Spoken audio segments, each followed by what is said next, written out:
Bonjour les amis, j'espère que vous allez bien, c'est Aude avec vous. Je voulais vous partager aujourd'hui une réflexion que j'ai eue pendant l'éducation de mon fils. Je me souviens quand il était petit, vous savez, pendant les leçons, en fait, on est là, on est à cran, des fois on dit vraiment n'importe quoi et des choses qui sont vraiment pas porteuses pour l'enfant. Et c'était à l'époque où il devait avoir, je sais pas, 6, 7, 8 ans, et j'ai commencé à apprendre l'hypnose. Et en fait, en hypnose, on nous apprend à trouver notre pourquoi.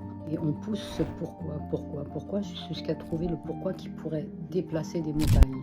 Et en fait, du coup, je me suis dit, écoute, t'es pas top avec la prise en charge des leçons. Comment on va travailler le pourquoi sur les leçons. Donc j'ai commencé comme ça en fait. Donc du coup, je me suis posé la question, pourquoi est-ce que c'est important pour moi d'accompagner mon enfant dans ses leçons?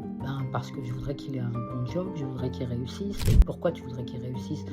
Parce que je m'inquiète pour lui et que je veux l'imaginer dans un avenir le plus pérenne possible, même après ma mort, à moi, ce qui est logique dans le sens de la vie.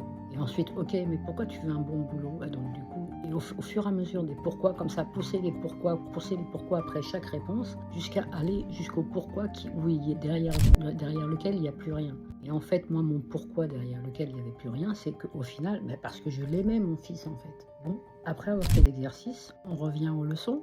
Et pendant les leçons, ce qui est marrant, c'est qu'en faisant cet exercice, ça m'a développé un truc. Je l'imaginais comme une bulle, comme une sphère au-dessus de sa tête. Et j'y ai mis tout mon amour. J'ai visualisé tout mon amour. J'ai rentré tout mon amour pour cet enfant que j'avais. Et du coup, je fonctionnais comme ça. Et ce qui est épatant, c'est que on va pour dire un truc et là, il y a comme un garde-fou qui dit non, ça c'est pas constructeur. Et du coup, on le dit pas. Et hop, et ça nous aide à naviguer dans ce qu'on peut dire, dans la manière de dire les choses. Du coup, on fait du meilleur boulot. Petit à petit, on fait du meilleur travail avec nos enfants. Parce que finalement, le plus important, c'est vraiment la relation qu'on a avec nos enfants. Ça m'a vraiment aidé, je l'ai perçu.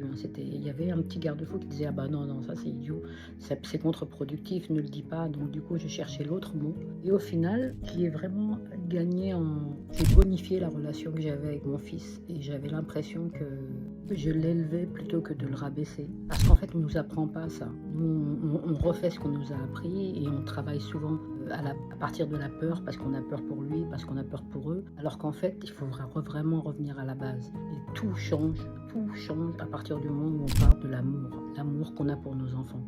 Et si on le met, c'est notre guide, notre lumière, notre plan de route, c'est l'amour qu'on a pour nos enfants. Essayez et dites-moi en commentaire, est-ce que ça a marché pour vous? Prenez soin de vous.